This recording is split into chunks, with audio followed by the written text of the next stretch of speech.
Takut istri, ayah biarkan anaknya dianiaya ibu tiri hingga tewas. Kematian MA. Bocah laki-laki berusia 8 tahun mengungkap kasus kekerasan pada anak terungkap di Kabupaten Kutai Timur, Kutim, Provinsi Kalimantan Timur, Kaltim. MA tewas akibat penganiayaan berulang dari SW, ayah kandung dan EP, ibu tiri yang dilakukan di rumah mereka, di Jalan APT Pranoto, Kelurahan Teluk Lingga, Kecamatan Sangatta Utara, Kabupaten Kutim, Provinsi Kaltim.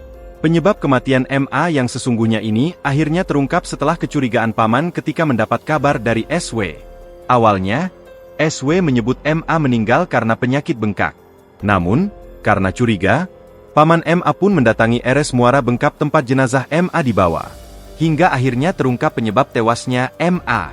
Kapolres Kutai Timur, AKBP Fauzan Arianto, mengatakan EP kerap melampiaskan emosi kepada MA anak tirinya.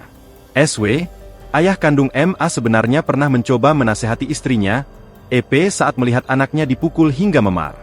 Namun ketika itu EP justru mengatakan kepada SW, agar tidak ikut campur dengan alasan memukul untuk mendidik korban.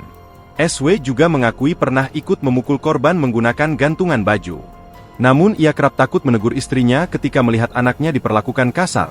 Ujar Fauzan, Senin, 8 September 2025. Awal mula kasus terungkap. Kasus penganiayaan hingga tewas ini terungkap lantaran kecurigaan paman MA. Ketika itu, paman MA menerima panggilan video dari SW. Dalam panggilan itu, SW mengatakan anaknya sudah tidak bernyawa. SW berdalih anaknya meninggal akibat penyakit bengkak. Merasa curiga, paman korban mendatangi RS Muara Bengkal, tempat jenazah dibawa. Ia menemukan tubuh korban penuh memar dan bengkak, lalu melaporkannya ke Polres Kutim. Dari hasil autopsi di RSUD Kudungga Sangatta terungkap adanya tanda-tanda kekerasan. Korban mengalami kurang gizi, luka memar pada kepala, wajah, lengan dan kaki, serta luka lecet di leher dan dada.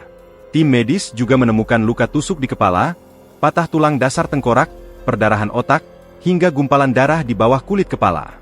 Sebab kematian korban adalah kekerasan tumpul pada kepala yang menyebabkan perdarahan otak dan henti napas. Atas perbuatannya, EP dan SW dijerat dengan pasal tindak pidana kekerasan terhadap anak yang mengakibatkan meninggal dunia. Download Tribun X sekarang, menghadirkan lokal menjadi Indonesia.